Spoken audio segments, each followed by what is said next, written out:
Shalom and welcome to Mitzvah Torah. This year is entitled Menorat Hamaor Shabbat Hagadol Derasha Tafshin Pei 2020. So we were Zocha not to be able to learn in person, but at least Zocha we merited to learn together before Shabbat Hagadol.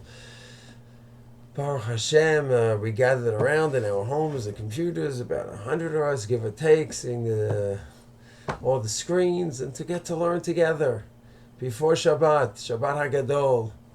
And the precious moments that we have, we discuss the development of the greatest man in Jewish history, maybe world history would be the better way to put it, Moshe Rabbeinu. We go ahead and we see him developing. He really has two mothers, so to speak.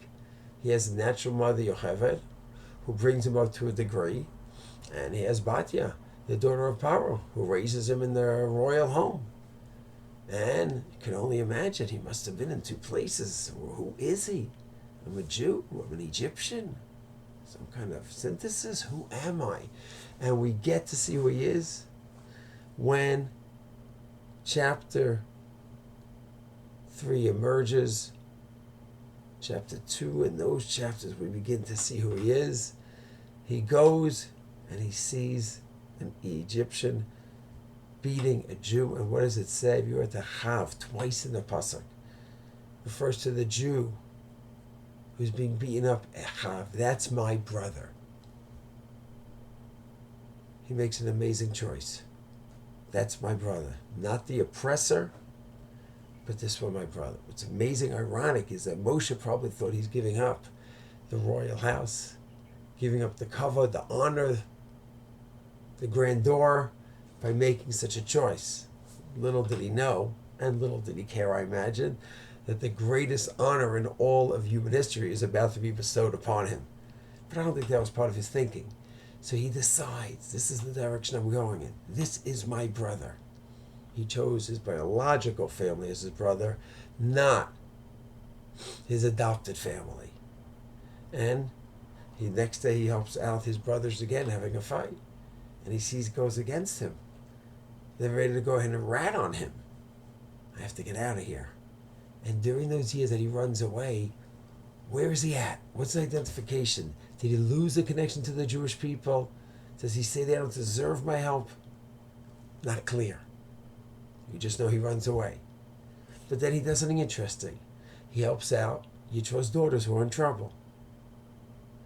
So Moshe is a nice man. He doesn't just help out the oppressed Jew. He helps out anyone, any Gentile that needs help. Then there's another medrash about him, that he was tending to the sheep, and one of them ran away, ran to water. He says, oh no, I didn't realize you were thirsty. I'm sorry. And he carried the sheep, after drinking, back to the group. He says, you must be tired, I'll take care of you. So we see a lot about Moshe. We see Moshe cared for the Jew and chose the Jew as his brother, even though that was a dangerous move for him. And he helped the Jew, not just the David against the Goliath, but he helped the Jew against another Jew, two Jews against each other. Then he helped out a Gentile. It's not just a Jewish thing, it's anyone, it's mankind. And then it's not just mankind, it's any of God's creatures. But there's one problem. All of this, helping other people out, we don't know where he's coming from. You can have people born who help others out, but they're not coming from a good place. I remember 50 years ago, the animal rights, they were against women wearing mink coats. I mean, because they're expensive coats. They had some long white, some of the gorgeous ones were from white fur.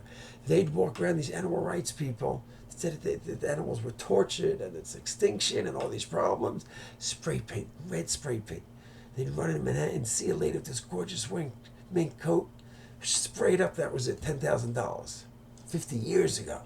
Destroyed, ruined in a second. Wait, where are they coming from? They're attachment to animals. That's not easy to get an attachment to people. But where is it coming from? Is it anchored? Is it based on a philosophy? Or just one's emotions? And one's emotions could take a person anywhere. So the way we know where Moshe is coming from, chapter 3. What happens? He passes by and he sees this fire, ostensibly consuming this tree, but it's not. And he's plagued. I need to understand it. The Medrash says it was going for years. People thought, okay, that's interesting. Not for Moshe. It wasn't interesting. It was perplexing. It drew him in. I need to understand God's world. There's two things I think that Moshe saw there. There's the laws of nature. I need to understand the laws of nature. There's a contradiction here. It doesn't make sense.